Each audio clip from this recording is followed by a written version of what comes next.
Hey guys, this is skooterpoop. You can see on my screen that I'm trying to get into Hearthstone. Haven't yet. Uh, kind of desperate, and I'm somewhat ashamed to say that I'm gonna try to speak out to anyone who might actually still be watching my videos. I do want to get into Hearthstone. I want to make Hearthstone videos, have talk about metagame, arena, whatever. I will take requests. This looks like a really fun game. I'd love to get into it. If anyone has an extra beta key, I'd really appreciate it. And I don't really have much to offer in return. I think I have, what is it, like Infinite Crisis beta keys. If anyone wants that, um, maybe I'll just do a giveaway even if this fails. For those who don't know, Infinite Crisis is a MOBA created by DC. It has superheroes and shit. So it's pretty fun. If I have to be perfectly honest, I wouldn't compare it at all to Hearthstone. I think, in my opinion, I think Dawngate is probably one of the best MOBAs I've played. It still needs a lot of balancing work, but in terms of concept, it's amazing. I think it's really, really well done. Then I'd probably rank League of Legends, then Dota 2, and then and then Infinite Crisis, or maybe Infinite Crisis above Dota 2. I'm more into the League of Legends ish kind of gameplay than the Dota gameplay, so I might rank Infinite Crisis above Dota 2, but that's more just a personal preference. Um, so yeah, so maybe I'll just do this little video about Hearthstone for those who don't know. Um, I don't really feel like doing a separate video just for like, hey, give me a beta key, and then a separate video for like, hey, this is how you play the game. So just to sort of explain a few things about the game, there are 30 cards in a deck. There is a resource system, but it's not in your deck. You can see at the bottom here, mana. You get 1 crystal per turn, and the maximum is 10. It fills up this entire thing. And all these costs on the cards allow you to you use the mana to play the cards. Pretty simple, just like Magic if you played Magic. It's just a little bit more. It's better than Magic in the sense that in Magic the Gathering you had to put the land, your resources, as part of your deck, and you can get flooded or you can get screwed, and it just put too much luck involved into the deck. Rather than like you being like, oh, I top deck something great, I top deck land. It sucks. You don't want to top deck resources. It's terrible. So this game completely gets rid of that. They have mana that you just get 1 per turn. You get 1 more per turn, and it refills all the way most of the time. And that's pretty awesome. In addition, you have this sort of hero. You can see a warrior and a mage. That's not irrelevant. There are certain cards. Most of these cards are neutral. I think like Oasis, Snapjaw, and all these other cards are neutral. You can play them in any deck. But then these blue ones over here, you can only play them in a mage deck. So he can in no way be playing these. It's also relevant because they have a hero power. It's basically like an extra card. It's not a card because you're not playing a card, but it's something that you can spend 2 mana on every turn to just sort of get a bonus out of it. And it's really cool. I really like that aspect of the game. Because in addition to top decking, if it's like game you have no cards, in addition to that, you have a hero power, so you're doing more. It doesn't feel like such a waste of a turn. It also sort of adds into the metagame. Certain powers counter other powers. I think it's really cool. For instance, this warrior can gain 2 armor with his, and the mage can deal 1 damage. So there's no way that the mage can really, if they had no cards left, the mage would not be dealing more damage than the warrior would be preventing. Warrior would be preventing more, and so that kind of counters him. But the mage can deal 1 damage to anything on the battlefield, so he can hit creatures, and this guy can only give himself armor. So there are definitely ways that like it's balanced, and I really like that. So minions, one of the interesting things. I guess I should explain life first. So everyone starts at 30 life, and you cannot go above that. You can't go to like 40 life. But you can get armor, and armor is basically just like life. It always like gets destroyed before anything touches your life. So armor is like pretty strong. It's just like extra life. So this guy is like, his ability kind of makes him more tanky. As for creatures, damage is permanent. So if I have this raptor that's a 3/2, and he has this 2/2, and they do battle, they'll both die. He'll do 3 damage to that. He'll do 2 damage to that. That's no problem. But let's say this was a 4/4 instead, then I would deal 3 damage to it. It would be a 1 life. My Raptor would die, but it would be a 1 life, and I can just use my Mage Power to finish it off. I guess that's true for Magic too, but I could, if let's say I had no mana, I could instead do the 1 damage next turn, unless he healed it. It's not like all the health heals automatically every turn like in Magic. So that's a pretty cool aspect of the game. It makes for an ever-shifting board, because every time you have something you want to like stop what he has, and you're attacking it, you're making your shit weaker.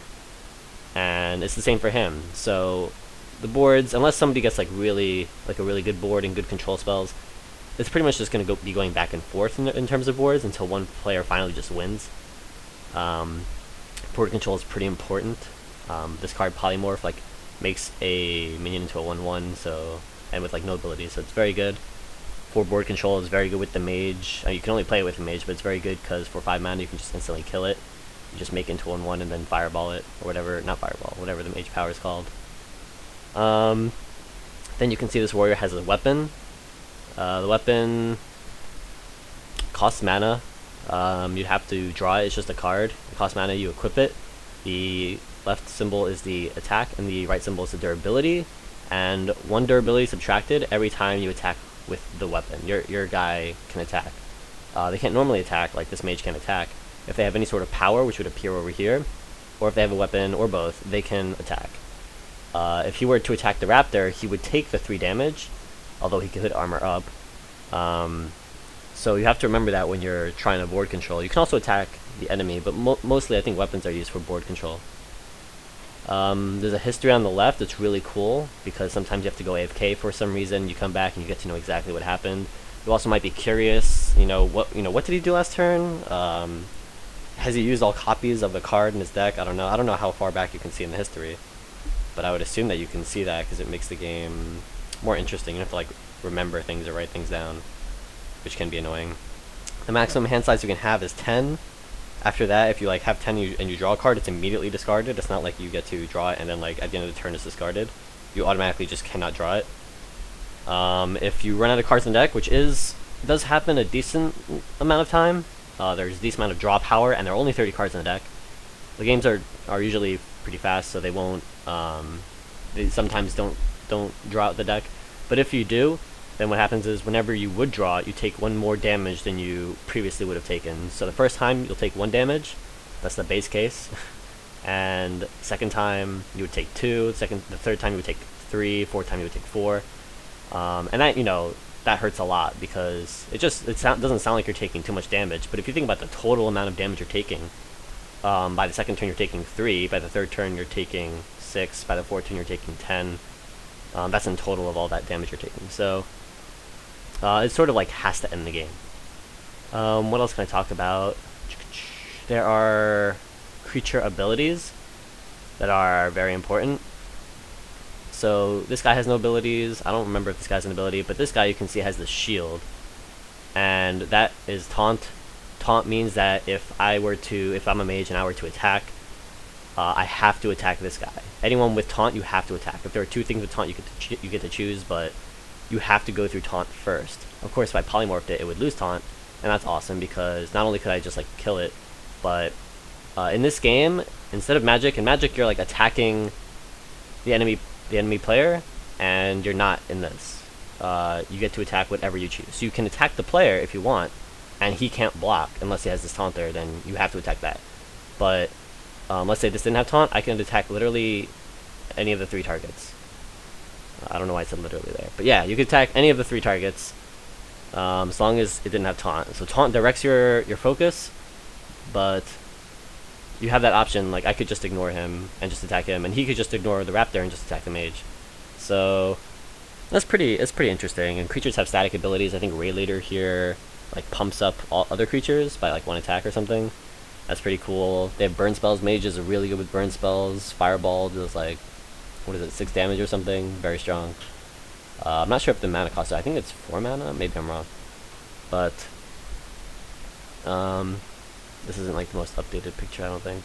This is from the Hearthstone website. This isn't like my picture, I didn't make this at all. What else is there to talk about? More abilities. I guess there's the Wind Fury, the creature, whatever has Wind Fury, you can attack twice, which is pretty cool. It's mostly good against attacking an opponent, because if this guy had Wind Fury, then if I attacked this Taunter, then my Raptor would die, and I wouldn't get that a second attack. It's not like Magic with Double Strike. That's totally different. So it just makes you able to attack twice. If it's his turn and he attacks this, it's not like it is able to deal double damage. It just has that one fight. In Magic, you actually do get that double damage. So that's a difference. So something that I might, if this guy didn't have Taunt, something, if I had Wind Fury, I would be able to attack the Warrior and then attack one of his things. Or I could just attack him twice. So there's some options there. Obviously, Wind Fury is very good with pump effects. For minions with effects that happen when they enter the battlefield, that's called Battle Cry. Makes sense. And for the opposite effect, if they die, it's called Death Rattle. There is Silence. Silencing not only stops a minion's abilities, but it also like removes buffs and stuff. It's really good. So if I like give my Raptor like +5/+5, made it insanely strong, made it an 8/7, and then he silenced it, it would just become a 3/2 again. So silence is very, very powerful. What else is there? Enrage? Enrage is whenever it takes damage, it gets some sort of bonus based on whatever the card says. So if my Raptor had this Enrage ability, like when it takes, if Enrage gain 1 attack or something, then I could actually hit it with my own Mage Power. Mage Powers are pretty good with Enrage, although I don't think you see it too often. But any sort of effect that happens when a unit takes damage is very good with Mage, because you can just ping it and it gets a bonus, and that's pretty sick. Also, they can be decent with Priest. Priest can heal 2 health, so if it gets damaged and you get the Enrage bonus and you heal it, as long as you're not healing it to full health, as long as it's still damaged, it'll get that effect. If it goes to full health and it's not damaged anymore, I think it'll remove the Enrage effect, so to sort of balance it out, which I like. Because, you know, it's not enraged anymore. If it's not injured in any way, why would it be enraged? So, what else? I know there are other abilities. You should check them out. I think this is a great game. I would love to play it. Once again, kind of feel like a douche here, but really want that beta key. So thanks for watching. I hope that I'm able to come out with Hearthstone videos in the future. Whether it's arena or constructed, whatever, I would be glad to do it. I would take suggestions and everything, maybe even stream on Twitch. I would love that. I really want to get into this game. And have a good time. Hope you get into it too. Play with me.